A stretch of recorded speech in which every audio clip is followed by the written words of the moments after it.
അല്ല, ഒന്ന് ദേശീയപാതയുടെ നിർമ്മാണവുമായി ബന്ധപ്പെട്ട് നിർമ്മാണത്തിൻ്റെ പൂർണ്ണ ഉത്തരവാദിത്വം നാഷണൽ ഹൈവേ അതോറിറ്റി ഓഫ് ഇന്ത്യക്കാണ് എന്നുള്ളത് പ്രതിപക്ഷ നേതാവിനും അറിയാം, എല്ലാവർക്കും അറിയാവുന്ന കാര്യമാണ്. അതുമായി ബന്ധപ്പെട്ട് സംസ്ഥാന സർക്കാർ എടുത്തിട്ടുള്ള നിലപാടും എല്ലാവരും അറിയുന്ന കാര്യമാണ്. National highway authority of India ഇതുമായി ബന്ധപ്പെട്ട് നടപടി സ്വീകരിച്ച് മുന്നോട്ട് വരുന്നു. സംസ്ഥാന സർക്കാർ നിലപാട് നേരത്തെ അറിയിച്ചതുമാണ്.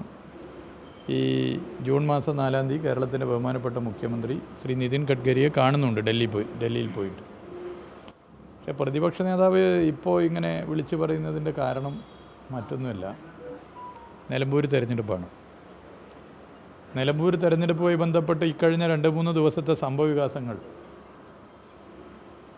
UDFനെ എത്രത്തോളം പ്രയാസത്തിലാക്കിയെന്നുള്ളത് ഞാൻ പറയേണ്ടതില്ലല്ലോ, നമുക്ക് എല്ലാവർക്കും അറിയുന്ന കാര്യമല്ലേ.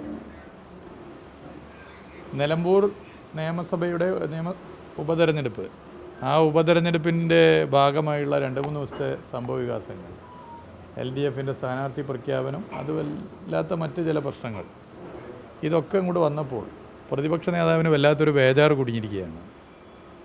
അപ്പോൾ ആ ബേജാറിൻ്റെ ഭാഗമായിട്ടാണ് അദ്ദേഹം ഇത്തരത്തിൽ അടിസ്ഥാനരഹിതമായ ചില കാര്യങ്ങൾ ഉന്നയിക്കുന്നത്. അദ്ദേഹം സംസ്ഥാന സർക്കാർ എന്തോ ക്രെഡിറ്റ് എടുക്കുന്നു എന്ന് ഇടയ്ക്കിടയ്ക്ക് എല്ലാ ദിവസവും രാവിലെ എഴുന്നേറ്റെന്നാണ് പറയുന്നത്. അതിപ്പോൾ പ്രത്യേകിച്ച് ആരോടെങ്കിലും പറയണോ? സംസ്ഥാനത്ത് 2016 നിയമസഭാ തെരഞ്ഞെടുപ്പിൽ പിണറായി വിജയൻ്റെ നേതൃത്വത്തിലുള്ള LDF സർക്കാർ അല്ലായിരുന്നു അധികാരത്തിൽ വന്നതെങ്കിൽ ഈ പദ്ധതി ഉണ്ടായില്ല. അതൊരു വസ്തുതയാണ്. അത് ആരെങ്കിലും ക്രെഡിറ്റ് എടുക്കാൻ പറയുന്നു, അല്ലെങ്കിൽ ക്രെഡിറ്റിന് വേണ്ടി ആരെങ്കിലും ചെയ്യുന്ന കാര്യമാണ്. അതൊക്കെ ജനങ്ങൾക്ക് അറിയുന്ന കാര്യമല്ലേ. അത് ജനങ്ങൾക്ക് അറിയുന്ന കാര്യമാണ്.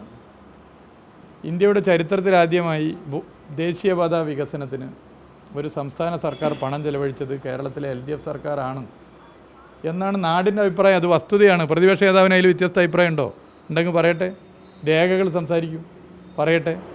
ഭൂമി ഏറ്റെടുക്കൽ തടയാൻ വേണ്ടി ഇതിലും വലിയ കരച്ചിലല്ലായിരുന്നു. ഇപ്പോഴുള്ള കരച്ചിലൊക്കെ ചെറുതാ, ഇതിലും വലിയ കരച്ചിലായിരുന്നു. എന്തൊക്കെ തരം സമരമായിരുന്നു, പല കിളി സമരങ്ങൾ നടന്നില്ലേ. നിശ്ചയദാർഢ്യത്തോടുകൂടി സംസ്ഥാന സർക്കാർ നിലപാട് സ്വീകരിച്ചു. പുതിയ വാർത്തകളും വിശേഷങ്ങളും ഇനി വിരൽ തുമ്പിൽ. എല്ലാ ഡിജിറ്റൽ പ്ലാറ്റ്ഫോമുകളിലും ഇപ്പോൾ സീ മലയാളം ന്യൂസ് ലഭ്യം.